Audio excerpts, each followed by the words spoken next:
제가 주변에 지급명령이라는 서비스에 대해서 소개하면서 들었던 질문인데요. 네. 저희가 예를 들어서 빌린 돈을 못 받아서 지급명령 결정문을 받잖아요. 네. 그러면 거기에 어느 정도의 이자가 포함돼서 총액 얼마를 줘라 이렇게 써져 있는데 이게 이 증서를 받고 사람들이 전화해서 야 이자 말고 원금만 주면 안 되겠니? 이렇게 얘기를 한다거나 이런 식으로 해서 뭔가 협상을 하려고 하는데 사실 돈 빌려준 입장에서는 이자까지 다 쳐서 받고 싶을 거 아니에요. 네. 그러면 상대방이 연락을 안 받아서 이자까지 끝까지 받겠다 이렇게 하는 건 혹시 될까요?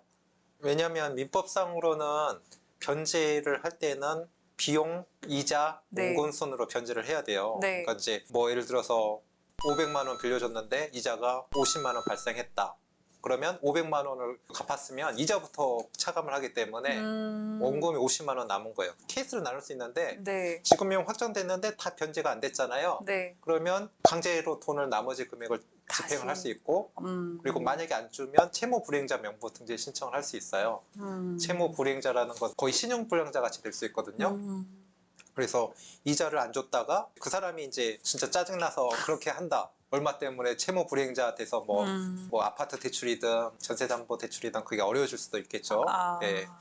그러면 지급명령 신청을 해놓고 아직 결정문을 안 받은 상태면 네. 원금만 줘서 협의하자 이렇게 하는 건 본인의 의사에 따라 달려 있는 거예요? 둘 사이에 합의가 되면 상관은 없겠죠. 근데 이제 원칙적으로는 이자까지 다 줘야 될 의무가 있다라고 할 수 있습니다. 그럼 아까 채무불이행 말씀하셨는데 옛날에는 채무불이행을 등록하는 기준이 연체 금액 얼마 이상으로 설정이 되어 있어서 30만 원인가 뭐 이랬다고 알고 있는데 지금도 동일한가요? 제가 강제 집행을 안 해서 저도 모르겠는데 이건 한번 찾아봐야 될 것 네, 같아요. 네, 네. 한번 찾아보시고 자막으로. 네, 제가 넣어드릴게요. 네.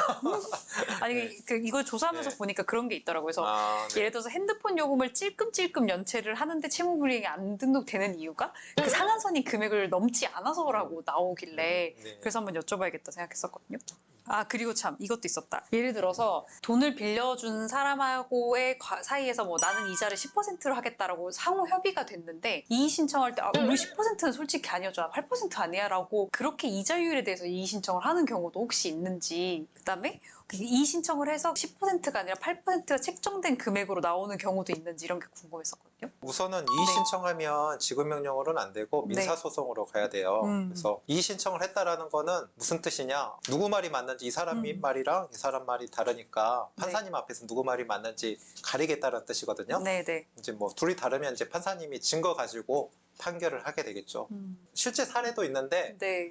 지금 하고 있는 소송인데 어떤 분은 이자 때문에 이의 신청을 한 거예요. 인정을 하는데 이자까지 한 건 너무 억울하다 해가지고 이의 신청해서 소송까지 가는 경우도 있거든요. 억울하다고 해서 줘야 될 거 안 주면 오히려 소송하면 변호사 수임을 하게 되면 나중에 변호사 비용까지 청구를 하거든요. 그래서 나중 되면 뭐 조정을 하거나 합의를 하거나 판결 받으면 더 많이 주는 경우가 많아요. 변호사 비용까지. 그래서 이의 신청을 함부로 하는 게 뭐 억울하다고 하더라도 법적으로 줘야 되는 거는 지연이자 같은 거는 다 줘야 되고요. 그리고 가장 많이 물어보는 거 나는 이 사람이 어렵다고 해서 사채까지 해서 아니면 대출 받아서 돈을 빌려줬어요. 네. 그러니까 이자 받아야겠어요. 그런데 받을 수 있을까요? 못 받을까요? 제가 대출을 받아서 돈을 빌려줬어요. 예, 예. 그러면 센 이자로 받았다 예, 이거죠. 뭐 사채 같은 거 사채에서 15%, 20% 대출 받아서 돈을 빌려줬어요. 이자를 받을 수 있을까요? 못 받을까요?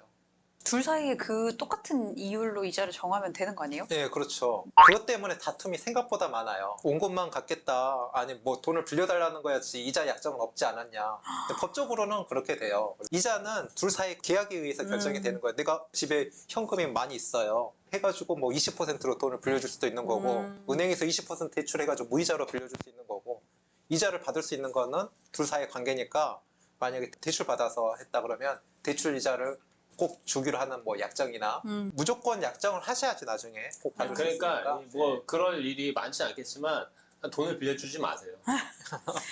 안 빌려주면 우리 뭐 해요? 어머니 댁.